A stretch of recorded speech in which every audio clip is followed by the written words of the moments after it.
তবে যে তুমি বলেছিলে তোমার শ্বশুর মৃত। হ্যাঁ মৃতই তো।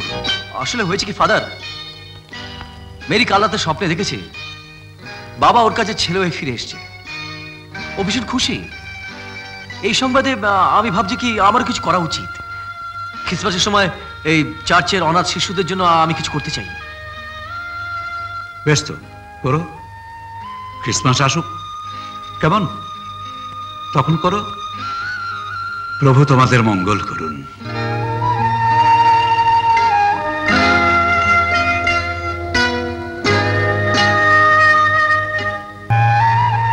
তুমি মিথ্যে কথা বললে কেন? এই মিথ্যেটাই আমাকে সারা জীবন ধরে বলে যেতে হবে মেরি, নইলে সবকিছু শেষ হয়ে যাবে। তুমি তো জানো বাবা নেই বলে আমি চাকরিটা কিন্তু পেয়েছি। আশ্চর্য, তা বলে একটা জীবিত মানুষকে হ্যাঁ সারা জীবন মৃত বলে চালাবে? হ্যাঁ চালাবে, তাহলে যে আমাদের চাকা চলবে না। তার মানে? আরে এলআইসির 5 লাখ টাকার মধ্যে 2.5 লাখ টাকা আমার, 2.5 লাখ টাকা দাদার, সমস্ত ব্যবস্থা পাকা। বাবা বেঁচে আছে জানতে পারলে ওরা টাকা দেবে ভেবেছো? তাছাড়া প্রভিডেন্ট ফান্ড, গ্র্যাচুইটি, ক্ষতিপূরণ এসব টাকারই বা কি হবে? তার মানে টাকার জন্য তোমরা জন্মদাতা বাবাকে জ্যান্ত অবস্থায় মেরে ফেলবে? শুনছো? কোথায় তুমি? কোথায় গো? আমি এখানে। খুবজি ঘরের মধ্যে? এ কি, তুমি অন্ধকারে কি করছো? আসতে এক্ষুনি গোয়াল আসবে, দেখে ফেলবে। তাতে কি হয়েছে? তুমি লুকিয়ে থাকবে কেন? তুমি না এই বাড়ির কর্তা? কে কর্তা? মানুষই না, ও তো এখন দেয়ালে টাঙানো একটা ছবি। ওর এই চেহারাটা বাইরের লোক দেখে ফেললে তোমার সন্তানরা সব অনাথ হয়ে যাবে। তাই তো সবাই মিলে এই বন্দোবস্ত করেছে আমার ছেলেটার। কি বলছেন বাবা? ও কি এভাবে সারা জীবন লুকিয়ে থাকবে? না, হয় না।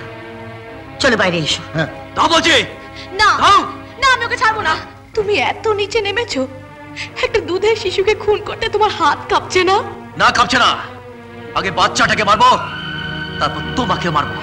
তা বলছি, তা বলছি, তা বলছি। রাজা, এটা কি করছিস? দেখতে পাচ্ছ না, তোমাদের একমাত্র বংশধরকে আমি শেষ করে দেবো। তুই কি পাগল হয়ে গেছিস? হ্যাঁ আমি পাগল হয়ে গেছি, আমি পাগল হয়ে গেছি।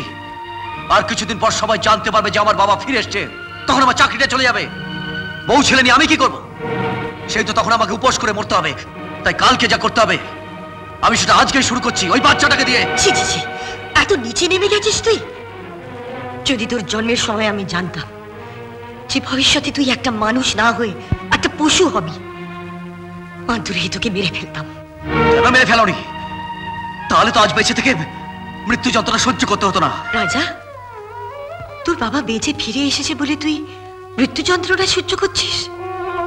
হে ভগবান, এই আমার সন্তান। তবে শুনে রাখ, যত যন্ত্রণা তোকে সহ্য করতে হোক, আমি যতদিন বেঁচে আছি তোর বাবা এই বাড়িতেই থাকবে। এখন তে কথা বলবেই। এতদিন আমি তোমাদের মুখে ভাত জুটিয়েছি, এখন আমার মুখের ভাত তোমরা কেন খাচ্ছ? রাজা, জানোয়ার, কাকে কি বলছিস?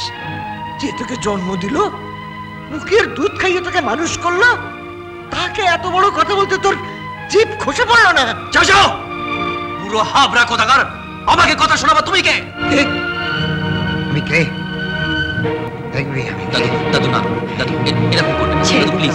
না না, মা, তোমার এই ছেলেটা ওর জন্ম থেকে আমাকে তুই তো কারি করে গালিগালাজ করে, আর কোনোদিন কিচ্ছু বলিনি। আজ আমি ওকে ছাড়বো না। দাদু, দাদু করবেন। বল বল, আমি তোর কে? ইউ ওল্ড হ্যাগার্ড, তুই আমার যে হাত তুই বাবার গায়ে তুলছিস, সে হাত আমি ভেঙে গুঁড়িয়ে দিতে পারি।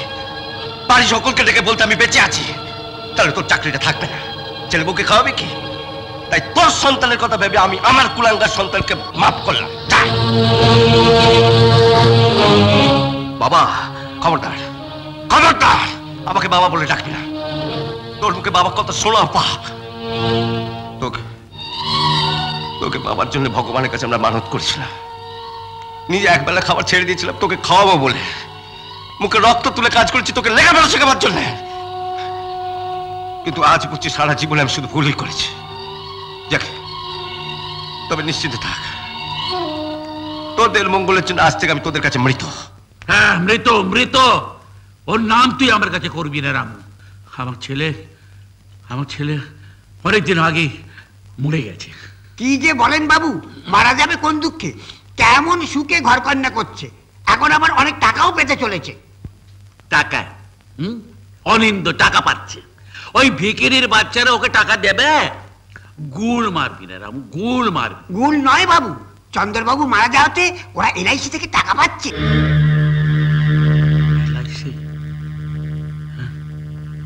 হ্যাঁ, কত টাকা পাচ্ছে রে? হ্যাঁ, পুরো 5 লাখ। আসলে আপনার মাকে আমি কথা দিয়েছিলাম নিজে হাতে এসে চেকটা দিয়ে যাব। ওনাকে একটু ডাকবেন, এই কাগজপত্রে একটু সই সাবুত করতে হবে। যদি সই না করি?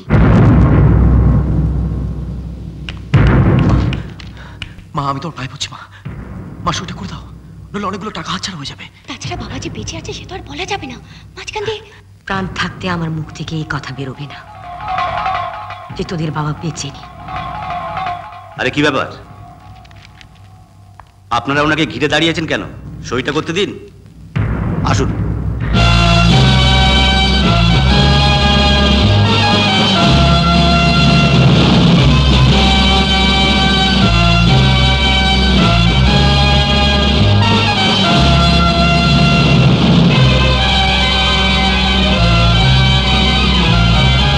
আপনি তো বিধবা, সেদিনও তাই দেখে গেছি।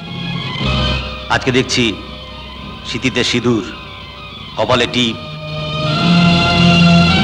কি ব্যাপার বলুন তো? আর বলেন কেন, বাবা মারা যাওয়ার পর থেকে না মাথাটা কিরকম খারাপ হয়ে গেছে। কখনো সিঁদুর পড়ছে, কখনো সিঁদুর মুছে ফেলছে, কখনো সধবা, কখনো বিধবা। মানে মা, আমি তো কতবার বলেছি যে বাবা আর ফিরে আসবে না। বাবা মারা গেছে, বাবা মারা গেছে, বাবা মারা গেছে।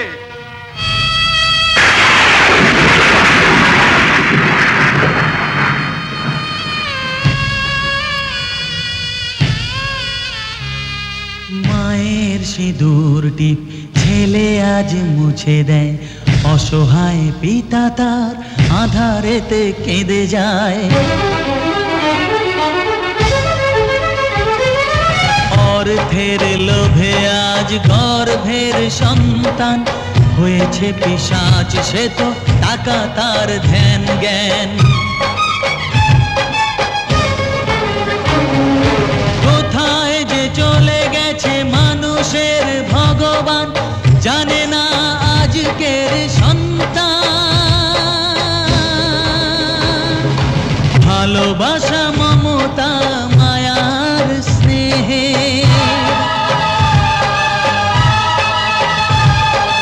রক্তে লিখে যায় আজকের ইতিহাস। আজকের সন্তান, আজকের সন্তান।